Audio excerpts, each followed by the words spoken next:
আল্লাহর নবী বললেন, মুমিন বান্দার যখন দুনিয়া ত্যাগ করে পরকালে চলে যাওয়ার সময় হয়, এই ব্যক্তি যদি হয় মুমিন বান্দা, তখন তার কাছে ধবধবে সাদা চেহারার কিছু ফেরেশতা অবতরণ করেন, তার কাছে আসেন। তাদের চেহারা একেবারে সূর্যের মতো ঝকঝকে ঝকমকে পরিষ্কার। তাদের কাছে জান্নাতের একটা কাপড়ের টুকরা থাকে এবং তাদের কাছে জান্নাতের সুগন্ধি থাকে। তারা ওই লোকের দৃষ্টিসীমার দূরত্বে অবস্থান করে, অর্থাৎ তার চেহারা, তার দৃষ্টি যত দূর যায় মালাক তত দূরে বসে থাকে। এরপরে মালাকুল মাউত আসেন। মালাকুল মাউত তিনি তার মাথার কাছে আসেন, অতঃপর মাথার কাছে এসে বসেন। এরপরে বলেন, হে পবিত্র আত্মা, বের হয়ে আসো আল্লাহর ক্ষমার দিকে, বের হয়ে আসো আল্লাহর সন্তুষ্টির দিকে। তখন তার রূহটা বের হয়ে আসে। কিভাবে? যেমনভাবে মশক থেকে পানি বের করে নেওয়া হয়, একদম স্বাভাবিক নরমাল বের হয়ে আসে। তখন মালাকুল মাউত তাকে গ্রহণ করেন এবং এক মুহূর্তের জন্যেও মালাকুল মাউত ওই রূহটাকে রাখতে পারে না। কেন?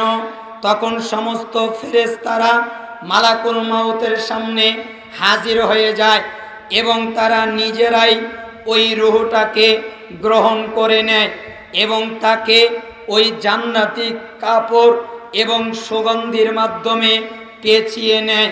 ফলে তার থেকে দুনিয়ার বুকে যত ঘ্রাণ পাওয়া যায় সবচেয়ে উত্তম ঘ্রাণ বের হতে থাকে। এরপর আল্লাহর নবী বলেন, তাকে নিয়ে ফেরেশতারা উপরে উঠতে থাকেন, উপরের দিকে যেতে থাকেন। যখন তাকে নিয়ে ফেরেশতারা উপরের দিকে যায় আর কোনো দলের সাথে দেখা হয়, তখন তারা জিজ্ঞেস করেন, এই পবিত্র রূহটা কার, এই আত্মাটা কার? তখন মালাকরা বলে, দুনিয়াতে তার যত ভালো নাম ছিল ওই সবচেয়ে ভালো নামে তাকে উল্লেখ করা হয়, এ হলো অমুকের পুত্র অমুক। এভাবে তারা প্রথম আসমানে পর্যন্ত পৌঁছে যান। এরপরে তারা আসমানের দরজা খুলতে বলেন, অমনি তাদের জন্য আসমানের দরজা খুলে দেওয়া হয়। তখন প্রত্যেক আসমানের সম্মানিত ফেরেশতাগণ পরবর্তী আসমান পর্যন্ত ওই রূহের সাথে যায় তাকে বিদায় জানাবার জন্যে। এভাবে তাকে নিয়ে 7 আসমান পর্যন্ত পৌঁছানো হয়। তখন আল্লাহ তাআলা বলেন, তোমরা আমার বান্দার ঠিকানা ইল্লাইনে লিখে দাও এবং তাকে জমিনে ফিরিয়ে নিয়ে যাও। কেন? আমি তাদেরকে জমিন থেকে সৃষ্টি করেছি, জমিনেই তাদেরকে ফিরিয়ে দেব। তারপর জমিন থেকে আবার তাদেরকে বের করে আনব। তখন তার রূহটাকে পুনরায় তার দেহে ফিরিয়ে দেওয়া হয়। এরপর তার কাছে 2 জন ফেরেশতা আসেন এবং তাকে উঠিয়ে বসান। এরপর জিজ্ঞেস করেন, তোমার রবকে? সে উত্তরে বলে, আমার রব হলেন আল্লাহ। তারপর জিজ্ঞেস করেন, তোমার দিনকে? সে উত্তরে বলে, আমার দিন ইসলাম। তারপরে জিজ্ঞেস করেন, তোমার কাছে যাকে পাঠানো হয়েছিল সে কে? উত্তরে বলে, তিনি আল্লাহর রাসূল। তারা তাকে আবার জিজ্ঞেস করে, তুমি যে বললে আমার রব আল্লাহ, তুমি যে বললে আমার দিন ইসলাম, তুমি যে বললে আমার নবী মুহাম্মদ, এ কথা জানলে কিভাবে? তখন ওই লোকটা বলে, আমি আল্লাহর কিতাব পড়েছিলাম, ওর উপরে ঈমান এনেছিলাম, তার মানে আমি পড়ে জানতে পেরেছি, অতঃপর আমল করেছি, ঈমান এনেছি। তখন আসমান থেকে একজন আহ্বানকারী ডাক দিয়ে বলেন, আমার এই বান্দা সত্য বলেছে, সুতরাং তার জন্য একটি জান্নাতি বিছানা বিছিয়ে দাও, তাকে একটি জান্নাতি পোশাক পরিয়ে দাও এবং তার জন্য জান্নাতের দিকে একটি দরজা খুলে দাও। তখন তার দিকে, তার কবরের দিকে জান্নাতের হাওয়া সুগন্ধি আসতে থাকে। তার জন্য তার কবরটাকে দৃষ্টিসীমার দূরত্ব পরিমাণ প্রশস্ত করে দেওয়া হয়। এরপর তার কাছে সুন্দর চেহারা বিশিষ্ট একটা লোক, সুগন্ধযুক্ত এক ব্যক্তি আসে। অতঃপর তাকে বলে, তোমাকে সন্তুষ্ট করবে এমন সুসংবাদ গ্রহণ করো। আজকে হচ্ছে সেই দিন যেদিনের ব্যাপারে তোমার সঙ্গে ওয়াদা করা হয়েছিল।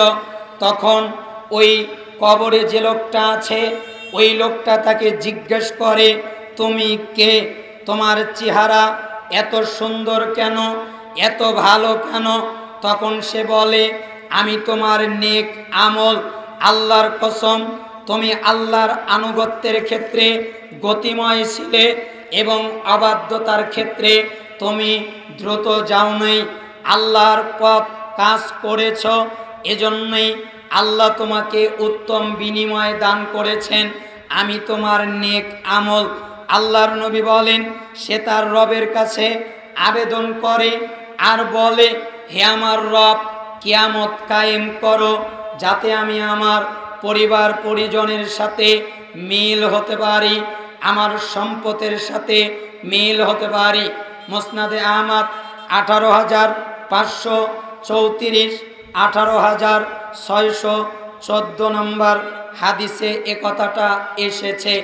তাহলে এটা হলো মুমিন যারা, ইমানদার যারা, তাদের জার্নিটা এরকম হবে যা আল্লাহর নবী বললেন।